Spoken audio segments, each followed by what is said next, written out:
Okay, just 1 second. Okay. Are you ready? Hey everybody, I'm Lieutenant Governor Dan Forrest, and I am here at the Lee County Lincoln Reagan Trump Dinner. And I hope everybody in Lee County, if you're part of the Republican Party, will come out and support the local GOP. We need all hands on deck for the 2020 election. Go Republicans. We have a really great program for you tonight. I'm going to start it off by just acknowledging some of the folks that have done a lot of the work to get this dinner together. You wouldn't have known how much work goes into an old building. Mr. Abey knows for sure. He's the owner of the building, but we're in a process of trying to upgrade and renovate the facility, and we really appreciate you're helping us break in the ballroom up here tonight. We're in the midst of repainting, recarpeting, getting windows replaced, doing some other things, and it really makes this the best headquarters in the state. And that's what we're really after, is to try to make the Lee County Republican headquarters the model, the showcase for what county GOP should do all over the state, not just for show and tell, but also for community outreach and community engagement. Part of the folks that are some of the folks that are here tonight that helped out with getting the building ready and all that are my darling wife, Sherry Lynn Womack, my son Jamie, who's working out here about 30 or 40 hours a week. I'd like to acknowledge Lisa Reagan, who has, by the way, the barber shop right around the corner. Anybody that needs to get their ears lowered, you can get to see Lisa. She set up a schedule with Lisa. She'll cut your hair for a really good price. She's a tenant here in the building. Also, Sally Porter and Judy Womack, who helped get organize the meal and get everything arranged for and picked up. David Fox, one of my vice chairs, plus Mark Mahaffey, who's still downstairs taking care of the late arrivals. There he is, by design. Hey, I'm Jim Womack. I'm the chairman of the Lee County Republican Party. We got the best party in the state. I don't mind telling everybody. Those of you from out of town, Lee County rocks. We're very proud of this building. We're very proud of the volunteers that we have here in Sanford and Lee County, and we're really proud of the elected officials that are here tonight. I'm just humbled to be able to stand in front of this podium tonight and talk with you. The way this is going to work tonight, just so we can accelerate getting through the meal, is we're going to go ahead and do a quick invocation and pledge of allegiance, and then right after that, we're gonna start everybody from the front of the room to the back of the room, going down through getting the food, come back to the table, and the moment the last people sit down is when we're going to start to talk tonight. So those of you in the back of the room will still be eating, but that's what we need to do for efficiency here, so we don't keep everybody here 3 or 4 hours tonight. So as the head tables get back there and get their food, they'll be done in time for us to all do the speaking, so it'll all run like a conservative machine should. So without further ado, let me bring up here one of my vice chairmen from Lee County, Sandra Jones, who will lead us in the invocation.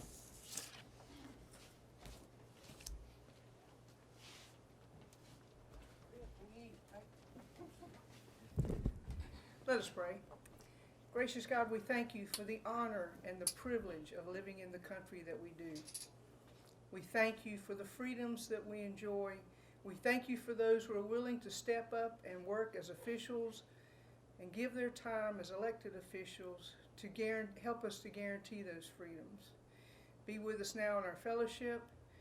Help us, Lord, to grow physically and be strengthened physically by the food we're about to receive. And help us, Lord, always to depend upon you spiritually. So in Christ's name we pray. Amen. And now Colonel Retired Ron Rabin will lead us in the pledge. I have been asked by the chairman folks, when you stand up to pledge, your heels are locked together. Your left hand goes down along the seam of your trousers like that. Good model right here. Now, we've been asked by Department of Defense, we veterans, that we hand salute, the exception being the Marine Corps, wouldn't you know it? The Marine Corps says that they don't ever salute uncovered inside, and I was made aware of that, and at any rate, we'll join me in the pledge now, and we'll try to get this thing done. But everybody, at attention, honoring the greatest flag of the greatest nation on the face of the earth. Please join me. I pledge allegiance to the flag of the United States of America and to the republic for which it stands, one nation under God, indivisible, with liberty and justice for all. And please be seated. Those acknowledge a couple of people who are here that really make a major contribution to the party through an in-kind type of service. And I want to first acknowledge one of my dear friends from Raleigh, Robert Abey, and his wife Judy, who are here tonight. And Robert is the owner of the building. He also has a major investment firm up there, Oxford Investment Group up in Raleigh, up on Hillsborough Street, just down from the GOP headquarters, I might add. Robert's a great benefactor. He's been a great friend to us for 6.5 years now. We've been in this building, and he's very supportive of everything we've done. We really appreciate Robert and all the work that he's done.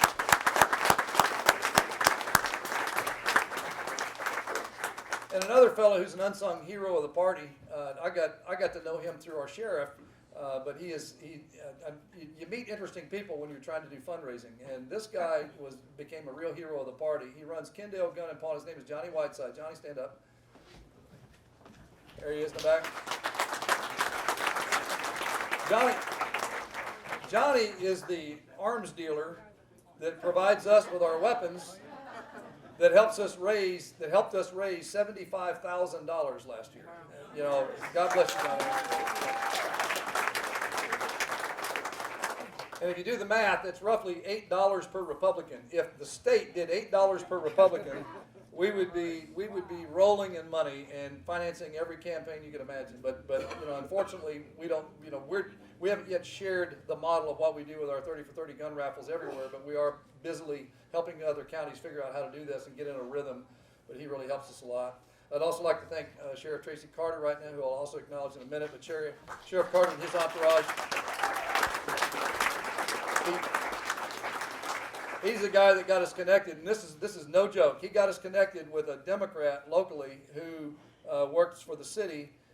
His daddy and I served on the Board of Commissioners years ago. He's a conservative Democrat, and so was Randy. But he introduced me to Randy, and Randy loves guns, and Randy loves to sell guns. But the Democrat Party, they hate guns. Okay, that's a fact. So, and that's the key to beating Democrats. Find out where they're weak and attack it. Okay, beat them where they're weak. They're weak on life. They're weak on guns. Okay, so find a way to beat them in those areas. And in the case of guns, we monetized it.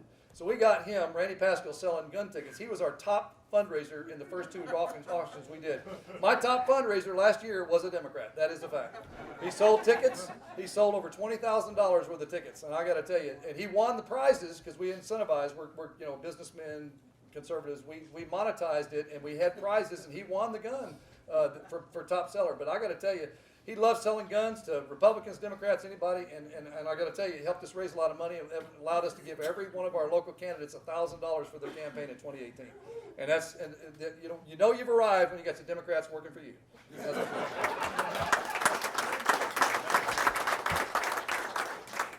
And we're looking for more ways to beat the Democrats. We actually have a few Democrats in the room tonight. I won't acknowledge who they are, but they are great. They are great friends. They are great friends, and you know the thing that binds us together bigger than the party obviously is God and our love for the Lord Jesus Christ, and that is huge. And I don't mind saying, this is not boastful pride, I don't mind saying that is something that the Republican Party has over the Democrat Party, because God is still an instrumental part of our platform, and it is not in the Democrat Party. So that is something that we need to message and brand as part of our party moniker everywhere. I'd also like to acknowledge, we have some other patriots that are here tonight representing other groups, other interest groups. And I'd like to acknowledge first Vernon Robinson, who is here from the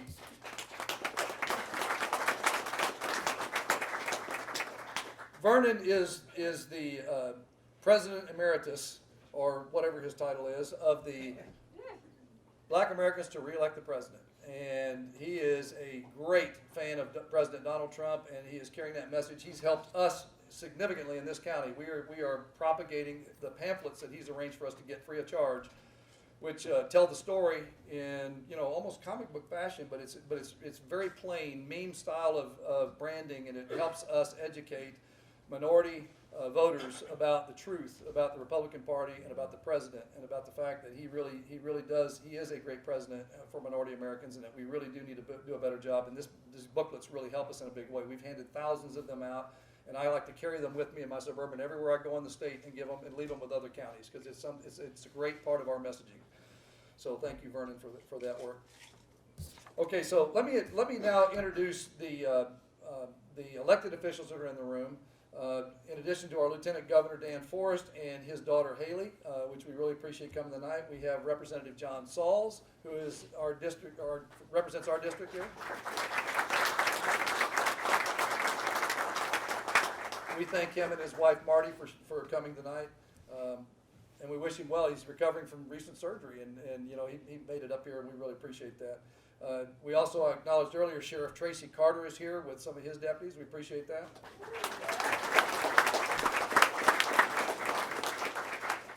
Judge Jackie Lee is with us tonight, District Court Judge. Judge Paul Holcomb, a dear friend of this party. Thank you, Judge. Three of my favorite people in the whole world are sitting at the table together tonight, and they are the three most recently re-elected or elected county commissioners in Lee County. The cumulative victory margin for the three of them was 110 votes, I think. I mean, that's combined. I mean, it was so close, and it was such a close race. It could have been gone the other way, but we outworked them, outsmarted them, beat longstanding Democrat incumbents, and we did it with a smile, and we did it with a message and a brand and hard work, door to door. And you know, I couldn't be more proud. I'd like to first start by acknowledging re-elected Commissioner Andre Connect, who's here.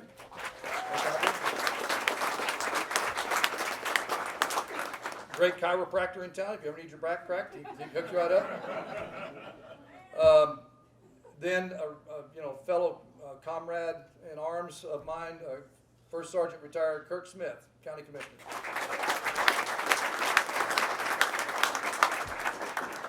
And the pride, joy of our family, she's like our own daughter, is the youngest elected official in the state of North Carolina, Ariana Del Palazzo.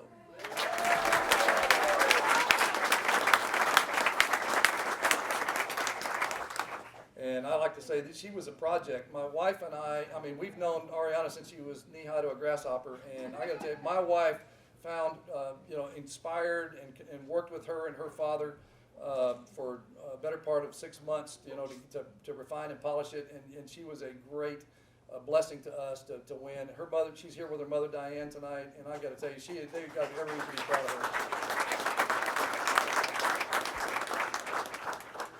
And I mean, she knows what she's doing. She gets on with that board. They shut up and they listen to her. She does her homework, and she's really prepared, and we appreciate that. From the Lee County School Board, we have Pam Sutton in the back. Thanks, Pam. And of course, Sherry Womack, who there's never a dull moment when she's sitting on the school board. I can tell you, she holds them accountable. So. Want to appreciate WBFT Channel 46 for being here tonight to record some of this. We really appreciate that, and they're a great friend of the party as well. We did a lot of messaging and branding through Channel 46, local Christian television, in the last election cycle, and it actually moved the needle for us, and we really appreciate it. It's very affordable, very low cost, but it's very good because we're reaching people who believe the way we do, and that's really important. I also want to acknowledge a great mentor and friend of mine who happens to chair the 6th Congressional District GOP, and that's Lee Haywood at the table up here.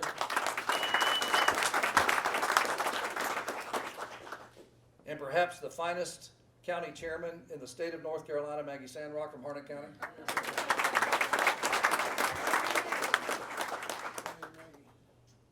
I also want to acknowledge the pastor of the church that meets here, at least temporarily on Sundays, Pastor Sean Williams and his wife Joyce. Thanks for coming in.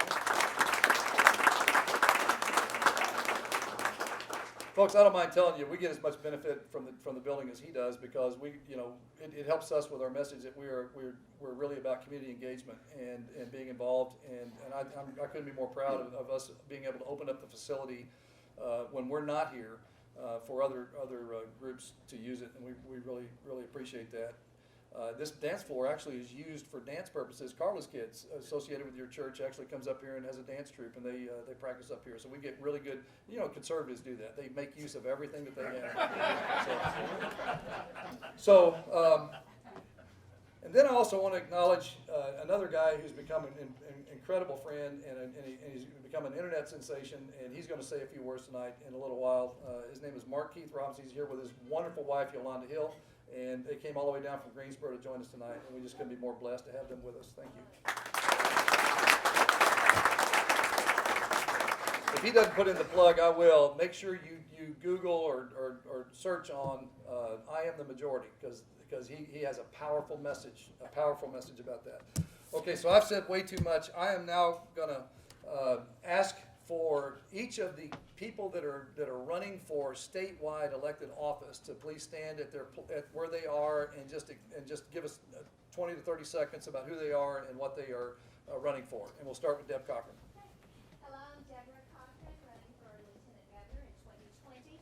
You can have full confidence in my character. I have passed not one, but two extensive background checks. One as a teacher, one for my concealed carry.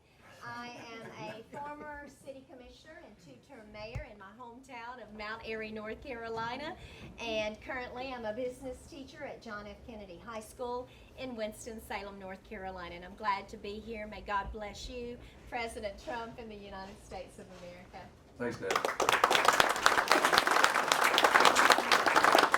And Buddy Bingle. Hi, my name is Buddy Bingle. I'm originally from New Bern, North Carolina, in Creighton County. I'm excited to be here tonight in the home of Jim Womack. We hear so much across the state of Jim and his message, and talks to so many great people here. So we're really excited. A little bit about me: I'm a restaurant owner in New Bern, North Carolina. And the fine pastor's been to visit our restaurant as currently as last week, and we appreciate the business there. But I have multiple restaurants in New Bern. Own a sports franchise down in Carteret County, sports consulting firm as well. I'm looking forward to getting out and talking about how we can create successful opportunities for people across North Carolina. And I've enjoyed getting to know Deborah on the road a little bit, and look forward to seeing her. She's done a great job, and would love to get a chance to talk to each and every one of you and talk to you about our message and why we feel now is the right time to create a movement in our party. Jim talks a lot about we've got a movement coming, and I feel that I'm the right person to help lead that movement and lead our state into the next generation. I look forward to meeting everyone, and thank you all for having us. Thanks, buddy. Next up, okay, Anthony Street, running for state auditor. Yes, sir.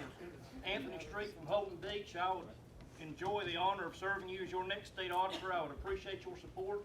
And I understand I can get in serious trouble for endorsing another candidate before the primary election, so there's no way I'll do that tonight. But I will quote one of my most favorite movie lines of all time, which is, "Run, Forrest, run!"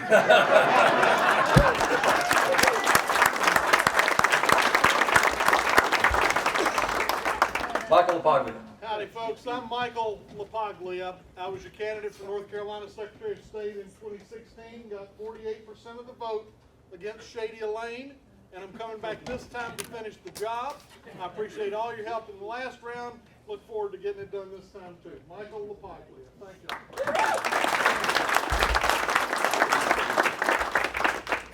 Okay, now there are two candidates in the room that are running for statewide party office. And one of them's not going to say anything about that race, but the other one, Miriam Chu, is running to be your state vice chair. So please, Miriam.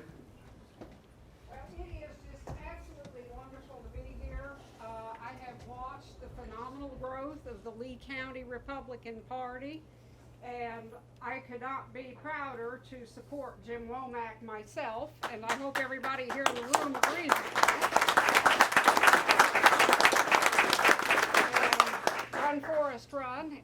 But I want to say also that the job of the Republican Party is to elect Republicans, and my goal as vice chair is to be out there with the folks on the ground to make sure that our precinct chairs and our county chairs, they have the tools and the resources that they need to get out the vote and elect those Republicans. Thank you, Miriam. Okay, this time I'm going to make this very brief. We have a special award we want to give tonight. We don't typically do this in the Lee County GOP. We haven't done this in the past so much, but I took it upon myself. because we've been, the executive board has been wanting to do this for a while, to acknowledge distinguished service in the party, and I do want to call up to the podium to receive an award tonight, Senator Ron Rabin.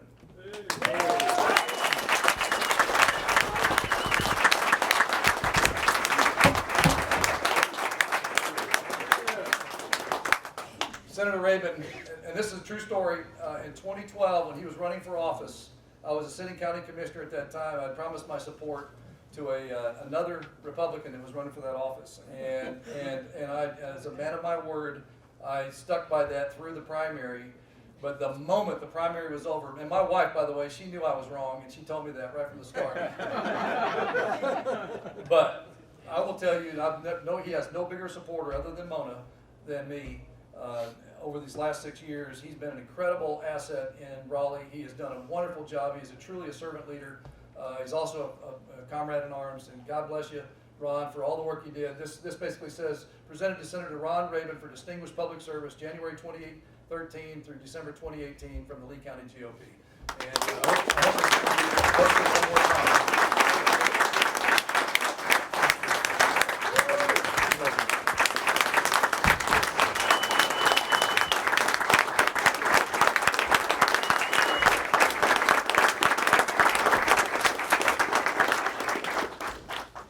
Thank you, Jim, and thank all of you.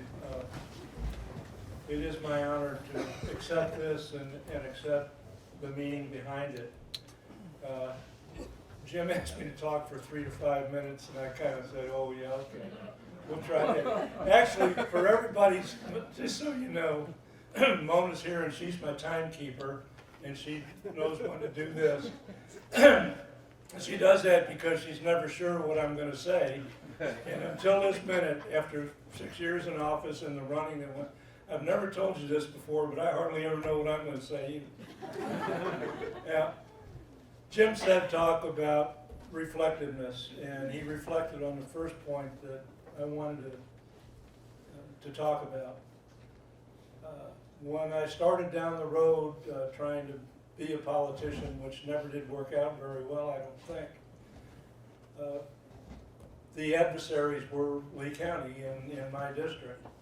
And like Jim said, that turned around, and the fact of this award tells me that what I've known for a long time, and that is the core of my friendship in District 12 sits right here in this room from the time we started down that road, and I thank you from the bottom of my heart.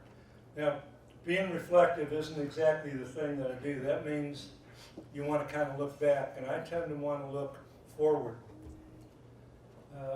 And the way I see it right now, folks, we have a community, we have communities in our state and a nation that's in serious, serious trouble. And what's wanting in all of that is this mystical thing called leadership. And as far as I'm concerned, we have right now in our midst two of the best people to try to turn some of this stuff around. I mean, if you think we have leadership, how come we have a negative in the patriotism world? Patriotism is not genetic, it's learned, okay? How come socialism is on the rise? That's another thing that is not genetic, it's learned. But to turn those things around and get back to really making America great again, there's no doubt it's going to take strong, strong leadership. We've got Miriam just spoke. She's running for part of the leadership that we need in the state. Jim himself is going to run for NCGOP chair, and he knows he has my support from day one to the get-go. And we also have Lieutenant Governor Forrest, who is going to be our next governor, as far as I'm concerned.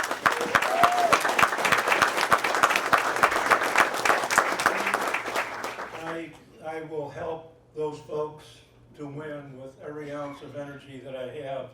All they have to do is call and ask. That should take me to about 3 to 5 minutes. It wasn't very reflective. But folks, we have got to get on the trail of winning. We've got to get on the trail of patriotism. We've got to get back to the things that we talked about when I led the Pledge of Allegiance. One nation under God. It's created our creator of these unalienable rights.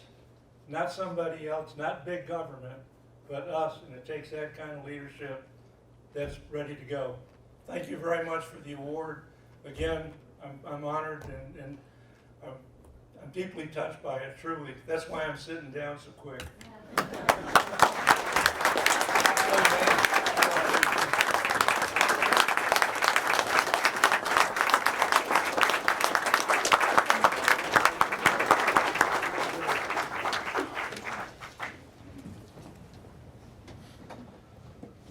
Okay, no long introduction because most everybody in here is the benefactor of Hal Weatherman's promotions, his drumbeat, his cadence system. If you haven't been to one of his classes, I encourage you to go because I'll tell you you'll learn a lot from that. But I said this about, I think it was 8 years ago, 7 years ago. It's been a while. About 8 years ago. I first met this gentleman at a homeschool network meeting. There were probably 30 people in the room. He was traveling around the state talking to homeschool networks. Brilliant, absolutely brilliant. He was thinking about jumping into public service at the lieutenant governor level. Never run for anything below that, but he knew his mother is a long-standing congresswoman from the Charlotte area, so he really knew what he was getting into. This guy was an incredible, accomplished businessman, a great entrepreneur, and little known that he's also an inventor. And some of his software is actually being used internationally today. I mean, this guy is a serial entrepreneur, and he is an incredible talent. But the thing that impressed me the most when I first met him in 2011 was the fact that he was the most prepared person that I've ever met. My brother's a congressman, but I mean, this guy was the most prepared person I ever met to take on a campaign to take an office. He has studied it. He knew everything about it.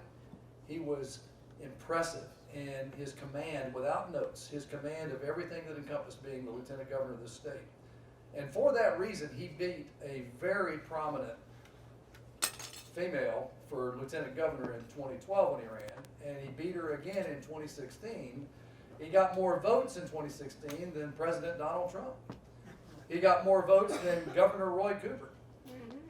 He is that talented, and people recognize it. And that's why we were so honored to have him come and be our speaker tonight. And I think he'll regale you with what he knows. And God bless our Lieutenant Governor Dan Forest and his run for governor. Please come and share what you're with him.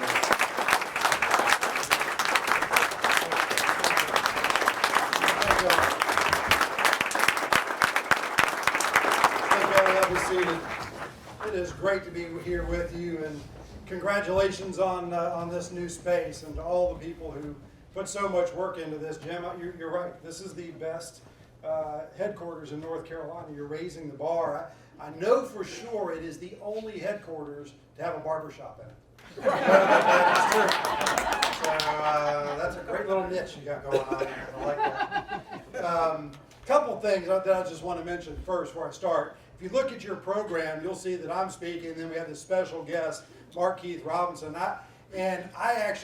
That was my idea to go first. If any of you have ever heard him speak before, nobody ever wants to follow Mark Robinson at anything. So I said, I will not speak at your event if I'm following Mark Robinson. So you're in for a real treat. He's great. So Mark, thanks for being here as well. And just another thing, I want to tell you a little story before I get started telling you a story, actually. This was not planned. This part of the program, the speech, was not planned. First, let me say this, Jim, thank you for your very kind introduction. It had nothing to do with me being smart or good or anything like that. I just call it the grace of God. And it was kind of God's hand that allowed me to be able to handle those kind of things, jumping in first time. But I'm going to tell you a quick little story. I'm going to try to make it quick anyway. This one's a little more emotional than most of them. But many of you will remember October 8th, 2016. Hurricane Matthew is coming through. It's a month before our election in 2016. Hurricane Matthew comes through. Not much of a big event in Raleigh, really. It's kind of a little wind event, big rain event kind of thing going on in Raleigh, where we live. That day I was off speaking I spoke at an event. The weather was getting really bad, so I kind of left the event and rushed home. And I was actually watching TV. Believe it or not, I had the television up, and NC State was playing football. How crazy is that? During the hurricane. There you go Wolf Pack. And so I'm watching the game, and just the loudest noise, like a bomb went off in my house. It was actually like 2 bombs went off, and instantly I knew what it was. A giant tree, it was a 60-ton tree, came crashing down on our house. Really crushed our house. We had to move out for a long time. Our whole family was there. We were all in this half of the house, which is very rare. That just never happens. We're kind of usually all spread out. We're usually not there. But we're all there, and we're under this place where this tree hit in different parts of the house. My immediate thought was, my whole family is dead. I mean, that was my immediate thought. So you can imagine that. That's why I really don't truly like telling this story. Went running upstairs. I saw my wife immediately. We went running into the bedrooms to find our girls. My daughter Haley's back in the back. Raise your hand, Haley. She works for me now. And she just came back from Washington, D.C., where she was working for the Secretary of Agriculture in the White House before that, and so it's a great joy to have her here. But she was actually in the bathroom where the tree hit. This was a 60-ton oak tree. It's literally like this big around. And this tree hit this bathroom and just crushes, obliviates it to nothing. There's almost no way she should be alive today, based on where that tree hit. Her bed, where she was just minutes before, there was her laptop was still sitting open on her bed, but there was a tree branch about this big that went right through the middle of her bed where she would have been sitting had she been there. She should have been dead twice. Our other daughter was in her bed under a giant pile of debris. Roof came crashing down on her. It took about 3 or 4 seconds for her to actually pop out of the debris. My son Max, by the grace of God, unscathed. His room was untouched. Everything about Max was like, God, like this, here you go, Max. I'm not even going to touch your room. But the place was really destroyed, and it was obviously rain was pouring down. We had to shut the power off. We had to rush out of the house. We had to get out of there for our own safety. But the roof was torn open and all this kind of stuff. Well, the reason I'm telling you this story is, one, very thankful for just the hand of God to say nobody was hurt, by the way. Nobody was injured. Nobody really had a scratch on it. And I'm very thankful for the grace and mercy of God in that situation. But the reason I'm telling you this story is because there's a man here named Dan McMains who works for JD Tree Service. Owns JD Tree Service. Dan, raise your hand. Just stand up for a minute. A hurricane comes through our town. There's trees down everywhere, all over the state of North Carolina.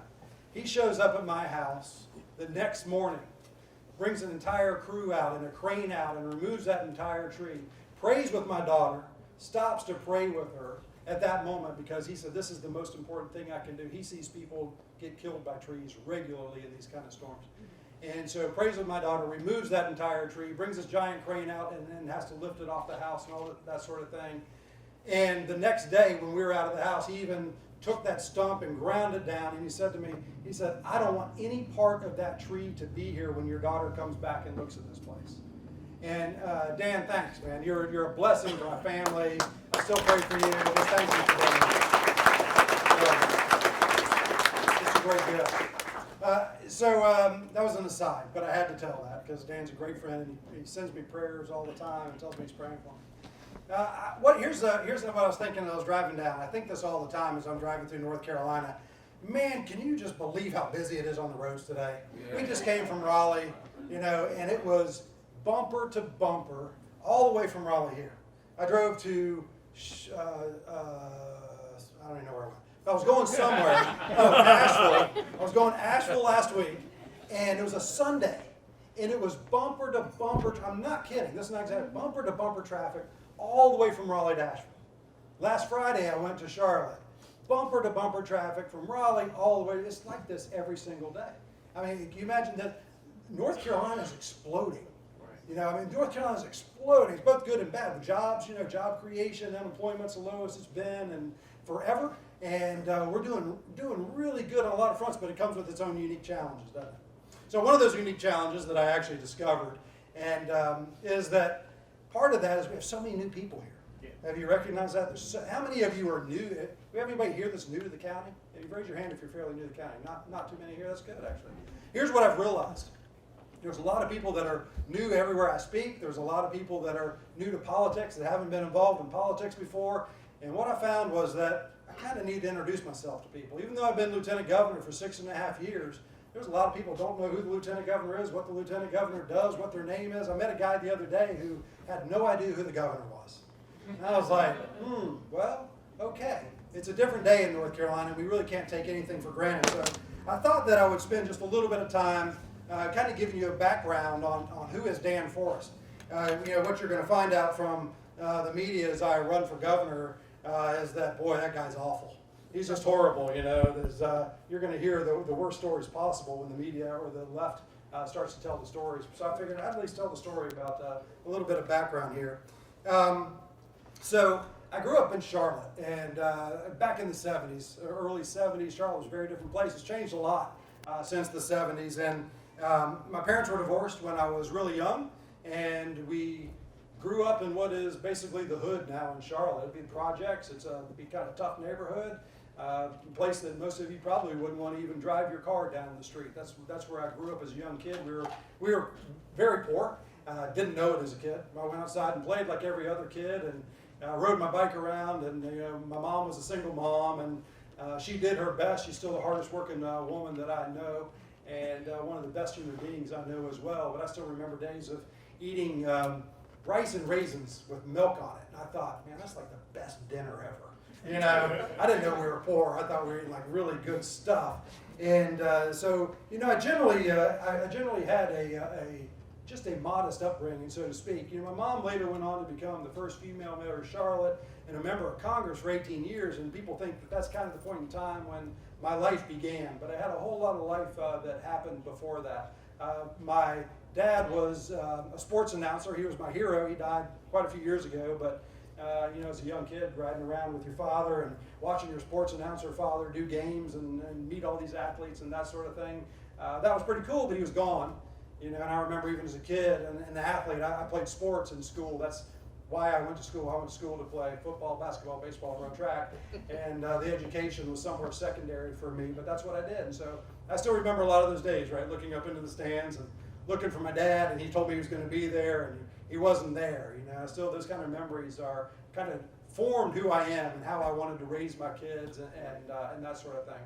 But it was it was certainly a very different time. You know, when I was a kid, you know, bicycles were ubiquitous, not iPhones. You know, we got our posse together, get a couple streets together, and we go ride all over town. We'd stop somebody's house, we played basketball, we'd eat lunch at whoever's mom was fixing lunch that day. But we just went out, and as long as we were back by dark, right? Y'all remember that? As long as you're home by dark, everything is going to be just fine. And we explored the world. You know, we were free as kids. We played on all that crazy outlawed playground equipment. You know, the metal slides and the little things that you spin your friends around on until they shoot off into the, fall off the 12-foot slide, bust your head open. You know, nobody got sued. Remember that? Nobody was thinking about suing the playground maker back then. They were just going, man, don't fall off the slide next time. That's how you learned when you were kids. You know, we didn't have helmets on our bikes, you fall and bust your head open. I'm not saying that's a good thing, but nobody sued the bike company. Nobody was suing the city. You know, they weren't suing the city for the pothole that your kid hit to bust their head open. That's how you learned lessons. But we were free. You know, as kids, we were free. That was real freedom. We were free to have fun and to play and to explore the world and to do all those kind of things. And the world's changed a lot, and in some ways we kind of accept it, don't we? We just kind of accept that that's kind of the way it is in America today. And you know what? I don't think we should accept it. I think we should say, you know what? We need to bring that America back. We need to bring America back where we can be free again. You know, nowadays we have kids walking into their high schools and shooting their friends. Had another one yesterday. Had one at UNC Charlotte, my alma mater, a few days ago. We're seeing these things, all over the place.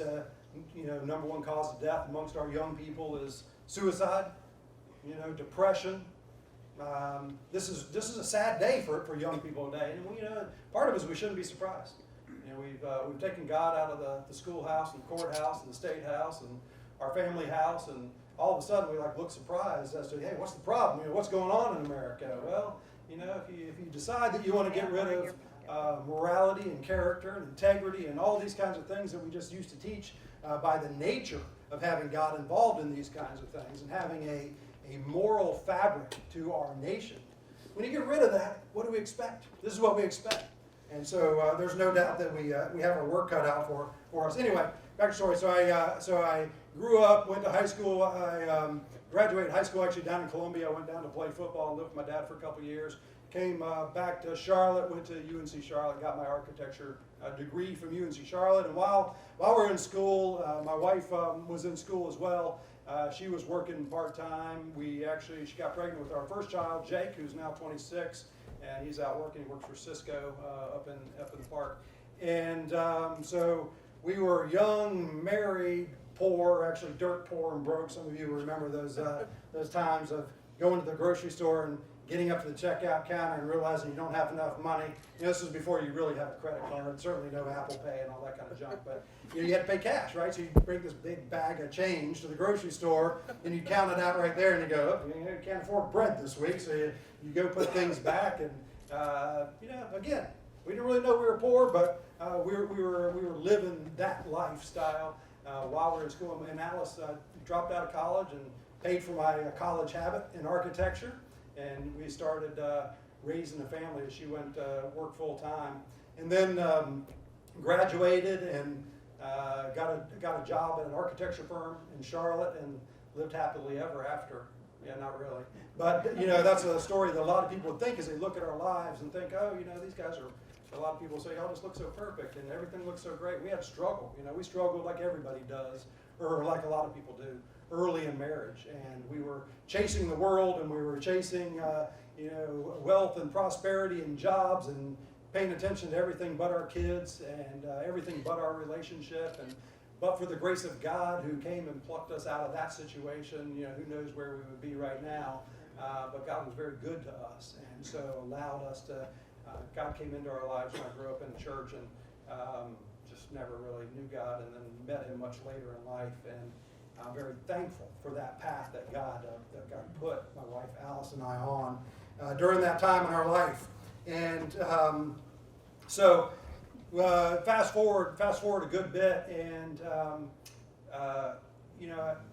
architecture, worked through my firm, became a partner in my firm, and the youngest partner in the history of my firm, largest firm in North Carolina for architecture. I loved my job. I still love architecture today, but I love my job. And then I really actually felt called to run for lieutenant governor.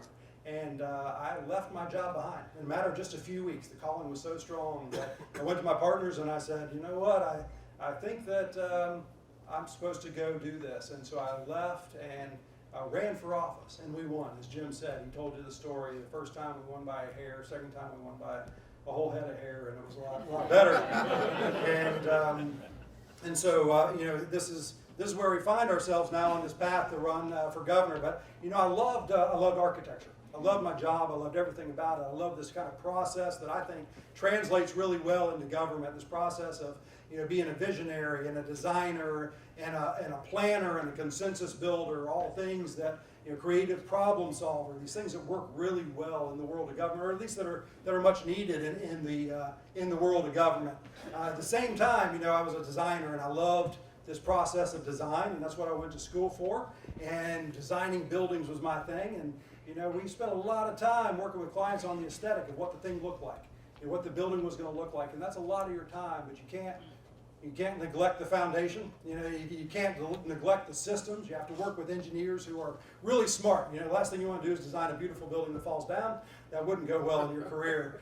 And so, the foundation of that building ultimately is more important.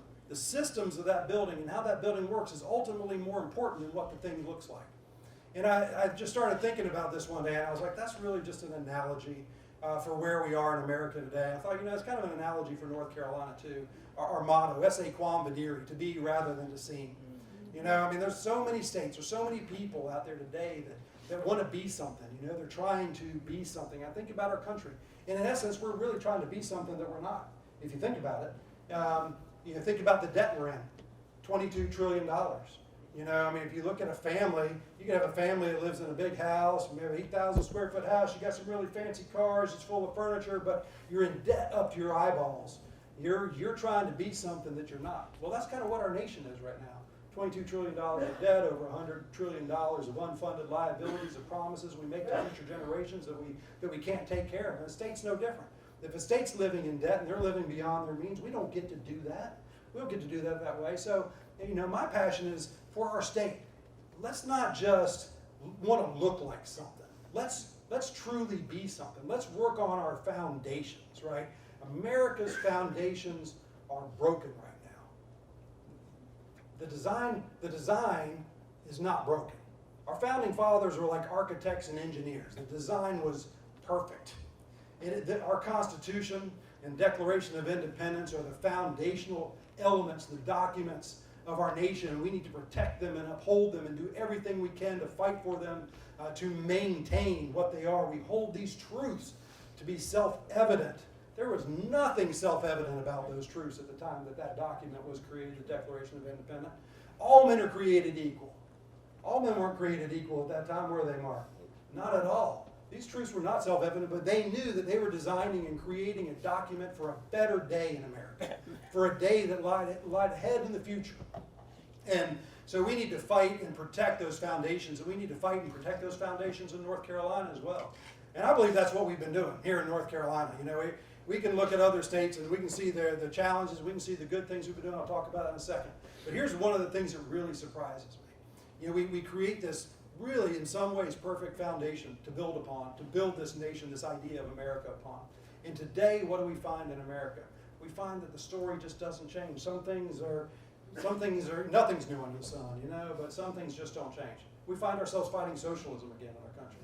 We have a handful of candidates running for the President of the United States that are avowed socialists. You know, they think somehow that, well, you know, the Nazis just got it wrong, and the Soviet Union, USSR, they just got it wrong, and Venezuela just got it wrong. If they just did it the right way, socialism would work. You know, just a few years ago, just a couple decades ago, Venezuela was one of the wealthiest nations in the world. They had a lot of things going for them. They weren't perfect by any means, but they had a lot of things going for them. And now they're broke. Now they're out of business. Now they're fighting civil war. There's all kinds of people that aren't eating. They don't have water, clean water to drink. All because of 20 years of socialist rule in that country. And we have people right here running for President of the United States in our country that want to do that to America. And that's what we got to fight against. We have people that say they want to push the Green New Deal, a $93 trillion proposal that would put America out of business. It would put North Carolina out of business. We know better. As Republicans, we know better. We have, there's a party over there that's pushing infanticide. You know, New York's pushing infanticide. Virginia governor pushing infanticide. Our governor, right here in North Carolina, vetoing a bill to protect living babies lying on a table. Helpless, innocent, cold, scared babies born lying on a metal table, and say, that's up to the mother and the doctor. This is not, by the way, I don't think this is like this isn't like a Christian issue. This isn't a biblical issue. You don't have to open the Bible to figure this one out. This is a human decency issue. This is an ethical issue. This is just a flat out a moral issue, no matter how you look at it. And these are the things that we're facing in America today. Who knew 5 years ago that these would be the kinds of issues that we'd be dealing with going into 2020? And so, you know, in a lot of ways, I really couldn't be more excited because we're good at this game. This game is the same game that Ronald Reagan fought. You know, when Reagan was coming into office, even before that, before he ran for governor, the time for choosing speech that he gave, if you haven't listened to that lately or watched it, go back and watch it. It's the same battle we're fighting today. We know how to win this battle against tyranny. It's the battle of big government versus freedom. Big government versus freedom. And now it's not just a big government battle, it's the over-politicization of everything, right? Where we have to sue somebody if our kid gets hurt on playground equipment. We have to sue somebody if our kid falls off their bike. Politics and government is like in control of everything today, and it shouldn't be that way. You know, we shouldn't be scared to send our kids out on the street to ride their bikes and come home by dark. These are things we shouldn't be scared of. We need to get our country back. So we need to fight to get our country back, and I believe we do that one state at a time. I think that's the way this works. You know, I want North Carolina to be a state, not where the government takes away the freedom for you to solve the challenges of our day, but rather a state where government is a team player that walks alongside you in your efforts to solve the challenges we face to help secure a more prosperous future. That's what we should be thinking about government, as a team player. We work with you. We're here to help you. We're not here to run your lives and control your lives. That's not what government is meant to do. And so we have our work cut out for us. I believe, as you do, that America is the greatest country in the world. Still, we have our challenges, but we're the greatest country in the world. And North Carolina is the greatest state in the United States of America. We're unique. We're very unique in the world. We're a very special place. And we need to protect that. We need to do everything we can do to protect that. I like the imagery that's been used by so many great politicians, including Ronald Reagan and John F. Kennedy and others, about the shining city on a hill.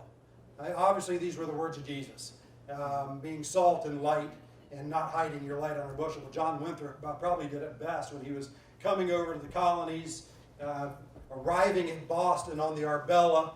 They had just crossed the Atlantic Ocean, months of travel, and he gives a sermon about the shining city on the hill. And he says, we must be the shining city upon the hill. And he wasn't talking about buildings or building a beautiful city in Boston. He was talking about people. He was talking about the Christians getting off that ship, the Puritans getting off that ship and letting their light shine to the world. And the salt is about purification. It's about protection. And, you know, we have to protect our culture. We have to protect our freedoms every day. But as conservatives, as Republicans, as Christians, whatever you happen to be, let your light shine. We have an opportunity for the light of North Carolina to shine around the world and for people to look at our state and say, what is so great about the state of North Carolina? And I believe it, I really do believe it's the greatest state in the country.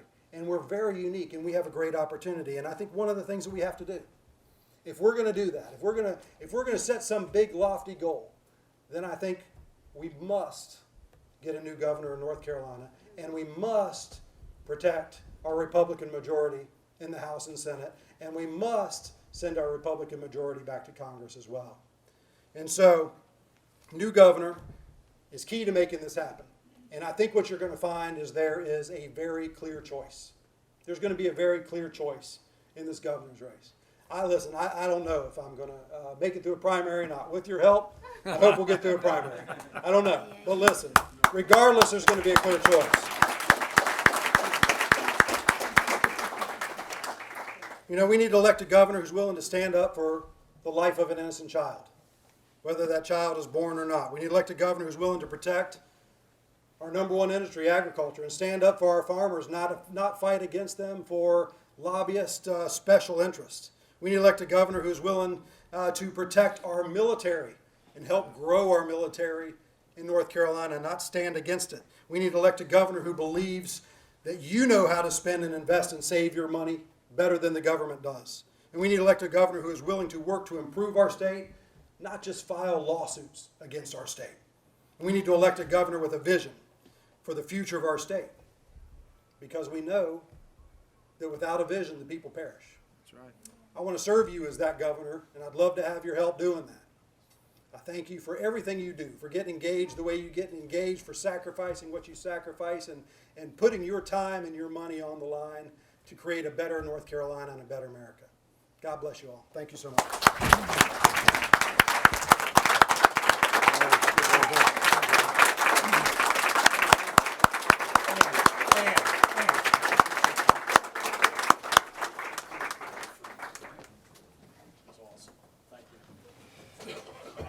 Okay, thank you for your attention. Look, Monday night I was in Guilford County, and you know, I was up there to their executive committee meeting and you know, fellowshipping with those folks. And I love going up to Guilford County. There's some really great patriots up there. One of my friends up there, Marcus Kinley, has known this next speaker for quite a few years. He told me a while back. He said, "Man, he's a real deal." And you know, and there are some folks out there that are pretenders, but there are people who have fire in their belly, people who care about this country, people who, and you know, you got your single issue folks. And I thought at first when I heard him speak, I thought, well, he's a single issue guy. He's, you know, a Second Amendment guy. But oh no, he's much bigger than that. This guy, Mark Keith Robinson, is the real deal. Mark Keith has become an internet sensation, but not because of his cleverness with the word. It's because he really believes what he says, and you can tell that.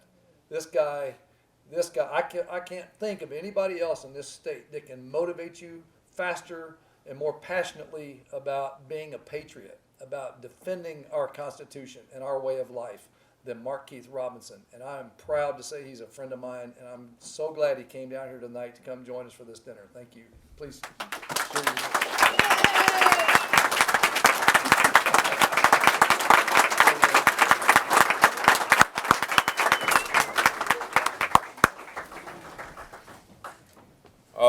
First off, I'd like to say thank you first and foremost to my Lord and Savior, Jesus Christ. I have to give him thanks because he sticks by me, he holds me, he does everything for me. He gives me the grace to do what I do despite my many shortcomings. So I give him, first of all, I give him thanks. Also, would like to thank Jim for inviting me down. I'd like to thank the Lieutenant Governor, soon to be Governor, Dan Forrest. And last but not least, I would like to thank my wife, who I always thank, because if it wasn't for her, I'd probably be standing up here in a t-shirt and jeans right now. So thank you. I appreciate that. You know, the Lieutenant Governor talked about being poor. I was not poor growing up. I was po. See, we couldn't afford the OR, so we were just po. So, but we had a great time growing up. I know we struggled a lot. We had a lot of struggles, but wouldn't trade those days for anything. I learned so much coming up. You'd be amazed at the things you can learn when you don't have. So I'm sure all of you, many of you out there know that. You learn a lot when you don't have. So, what am I going to talk to you about tonight?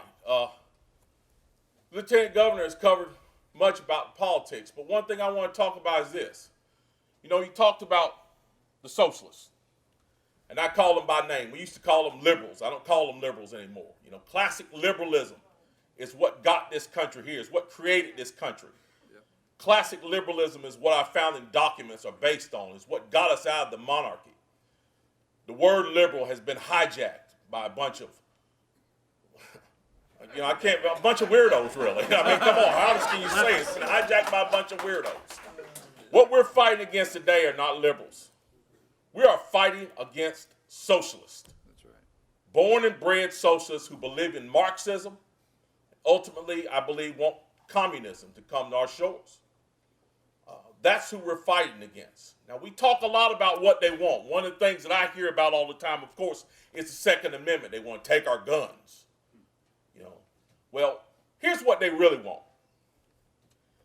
The very first thing they want, and we can see this happening now, they want your silence. Yep. They want your voices silenced. That's what they desire more than anything, is to have you just be silent. They don't care if you change your beliefs. They don't care what you hold in here. They don't care what you hold up here. They just want you to be silent and take what they're giving. They want you to be silent while they're in the newsroom promoting communism and secular humanism. They want you to be silent while they're in the classroom promoting all types of sexual immorality to our children. They want you to be silent while they're in the halls of government picking your pocket with government-funded programs, which should be called taxpayer-funded programs. That's right. They want you to be silent about those things. See, they don't mind that they go on television and tell stories about how great socialism is and how great secular humanism is. But the moment you open your mouth and talk about capitalism, conservatism, Christianity, God forbid, then it's time for you to be quiet, because you're hurting people's feelings. People don't like what you're saying. You see how this works? They want freedom of speech to be a one-way street.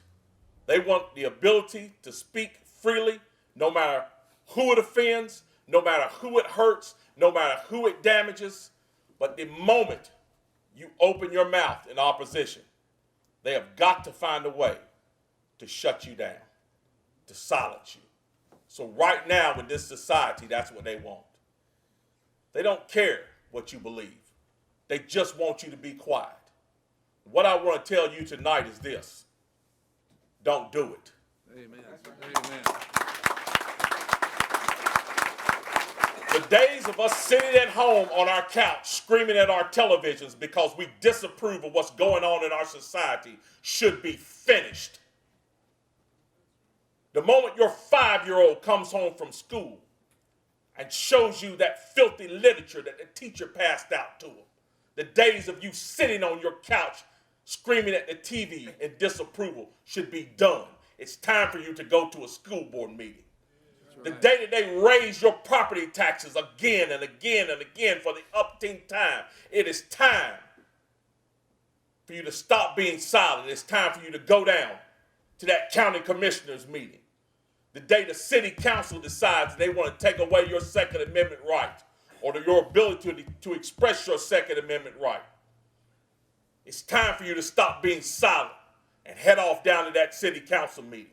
In short, folks, what we need to do, we need to raise as much hell in our city councils and our county chambers and our halls of government in our schools as these loony people on the left are raising every day. You see them all the time.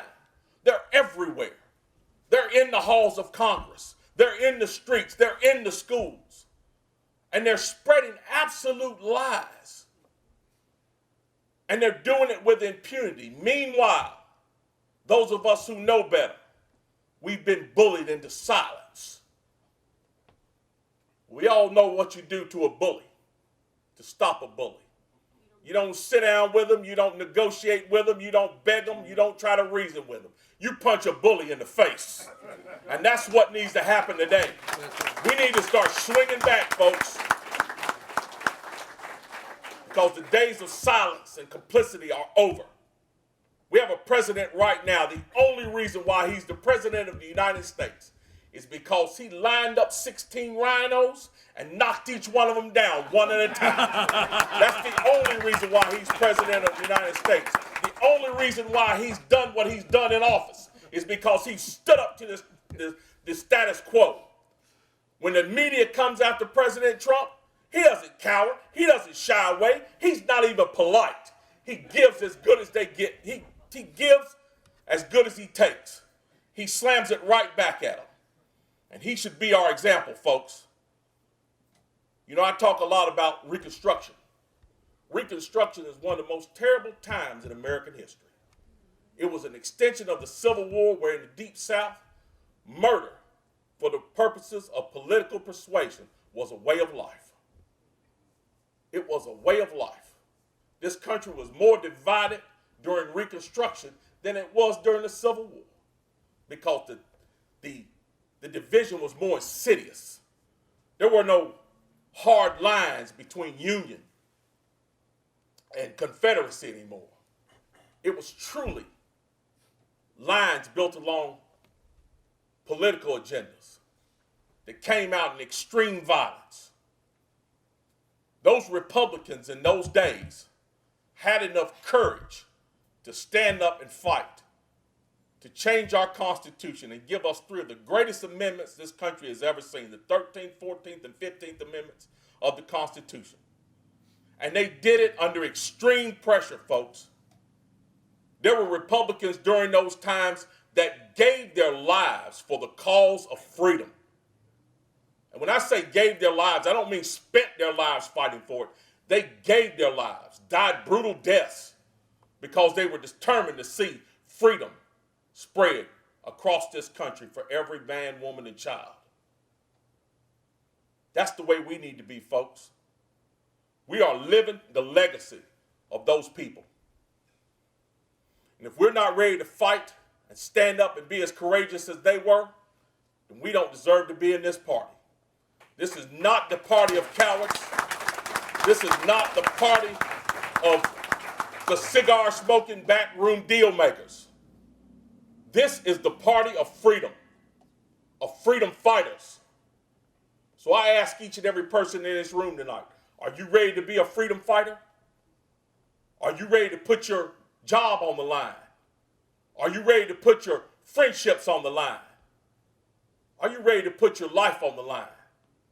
Because I can tell you there's some lunatics out there that will take your life for what you believe in, and they live in this country right now. It's sad to say, but it's true. So are you ready? Are you ready to do the work that's going to take to get this man elected? Yep. Yep. When he gets elected, are you ready to do the work that's going to take to see his program successful in office? Are you ready to do the work that's going to take to put our president back in office? That's right. Re-elect some of your county and state officials. Because, folks, it's not going to get done by wishing. It's not going to get done by thinking. And it's not going to get done like the last president was saying. It's not going to get done by hoping. It gets done by working. Hard work. And for us, that means courage. Standing up with courage. So tonight, I'm going to issue this challenge again. Some of you all have heard me speak before. I issue this challenge all the time. I want you to go home tonight and seriously look yourself in the mirror and ask yourself, are you ready for what's coming? Because 2020 is going to tell the tale, folks. We're either going to choose freedom or we're going to choose tyranny. And you've got to decide whether or not you're going to choose to work for that tyranny and fight for that tyranny and stand up for that tyranny or not. So when you go home tonight, look in the mirror and ask yourself, do you have what it takes? And if the answer is yes, ask yourself, what can you do for that cause? What can you do for the cause of freedom? And before you lay your head down on the pillow tonight, say a prayer to God. Thank Him for putting you in the greatest country on earth. And ask Him for the strength to help you maintain it and help it to survive. I, for one, folks, am ready for this fight. I've lost friendships over my stance. You know, I've lost friendships because of my faith. But I always look at it like this. The ultimate example is Jesus Christ. That's right. He had all the power in the world in His hand. And what did He do with it? With His power, He sacrificed His life for all of our souls. It's time that we start doing some sacrificing for future generations in this country. And I pray that all of you all will take that challenge and do that. Thank you very much. God bless you all. God bless the United States of America.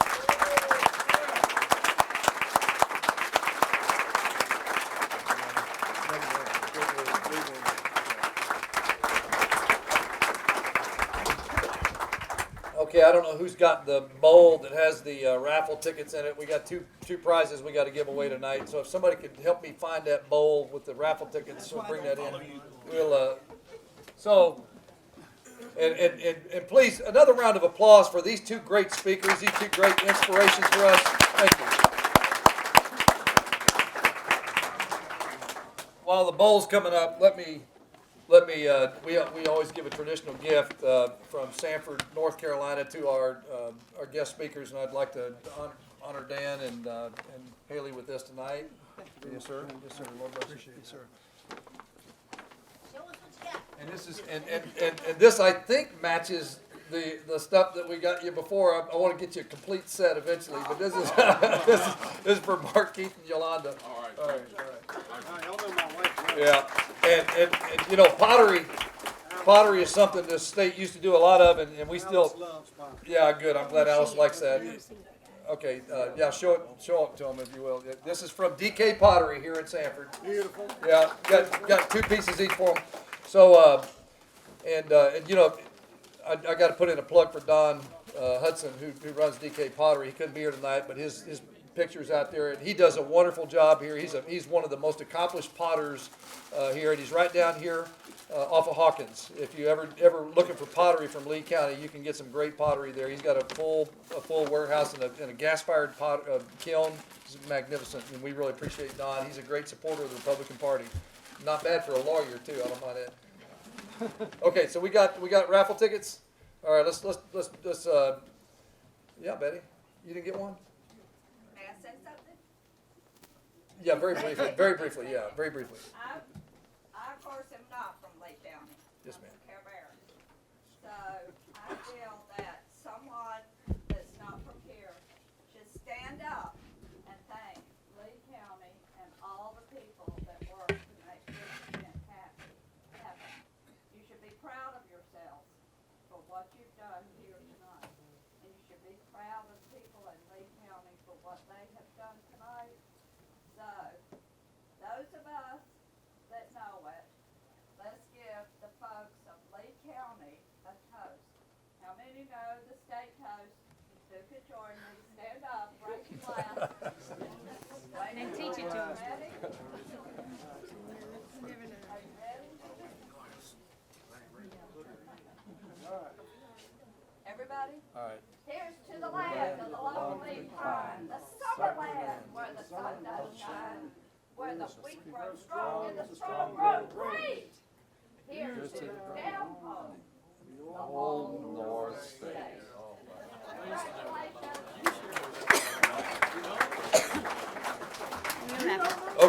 Okay, for those of you that still have your raffle tickets somewhere, we're gonna draw these out real quick. Let Mark Keith draw one. There you go. And, that number?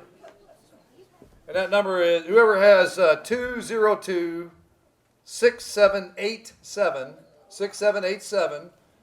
Oh, Mr. Brightbill, okay, great. You have just won that G. Clay, of Donald Trump that's up there. It's from a local artist, Vaya. It's the same. We have the original oil painting that he did, which is a magnificent expressionist oil painting downstairs, which is one of the great things in the headquarters. He did this and he signed the back of it, so it's a very nice piece of artwork. The second one is going to be a autographed poster from Dinesh D'Souza. I'll let the Lieutenant Governor draw this one. And the poster I have right here, and that number is 202-6789. 6789. Charlie Parks. Good for you, Charlie.